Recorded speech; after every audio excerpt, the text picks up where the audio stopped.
So I'm probably not going to say anything in this video that hasn't already been said before, but I don't care. For those of you who don't know, CGI stands for computer-generated images, special effects. CGI can be amazing, and it can be horrifyingly awful. I tend to think that CGI, especially nowadays, is way overused and used as a crutch. In my opinion, CGI is most effective when used for inorganic objects, metal especially. Think spaceships or transformers. Pretty freaking cool, right? CGI also works pretty well for organic objects like animals and people if the camera angle is far enough and wide enough so that those objects are pretty small in view. Think those big, wide, epic shots of massive armies in Lord of the Rings.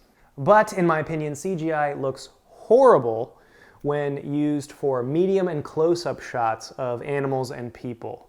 Think of this atrocious shot of Neo from The Matrix Reloaded, or of the dog in the new Call of the Wild movie with Harrison Ford. And nobody can tell me that this looks better than this. I don't care how many cool flips they can do. Look, I'm sure part of the argument for using CGI over, say, real live animals is to prevent animal cruelty. I have no doubt that in years past, filmmakers probably abused live animals on the sets of films in order to get certain shots that they needed. I'm obviously against that, but if they could use a real dog in Togo, why couldn't they use a real dog in Call of the Wild?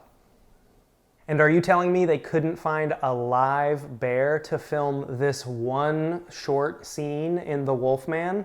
But Adam, the bear in The Revenant is CGI and that scene is amazing. Yes, but 3 things. 1, that movie came out 5 years after The Wolfman, and obviously special effects do improve over time. 2, there's just simply no way you could have filmed that scene with a live bear. It's just too dangerous. And 3, and most importantly, the way this scene is filmed, the camera never lingers on a close-up of the bear's face like it does in The Wolfman. Both the bear and the camera are constantly moving, and much of what we see is the bear's backside, or we're focused on Leonardo DiCaprio with the bear in the background.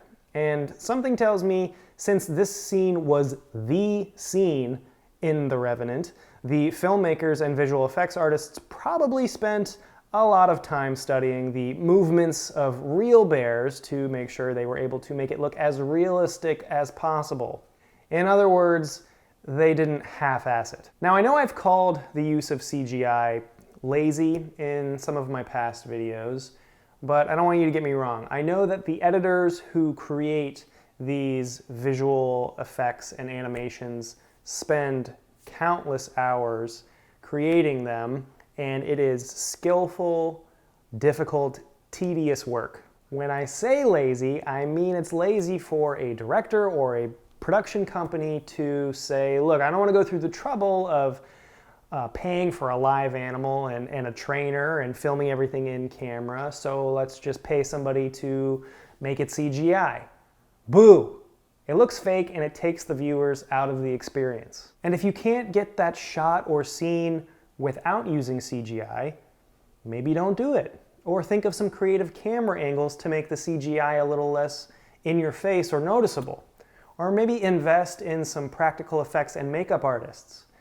I don't know, look, I know it's easy for me to say I've never made a movie.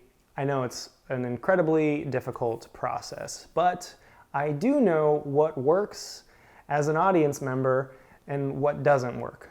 All I'm really asking is for filmmakers to stop relying on CGI to fix all your problems and go back to using practical and in-camera effects and maybe a live animal or two. But treat them nicely. Okay, like, subscribe, notification bell, all that stuff. See you later.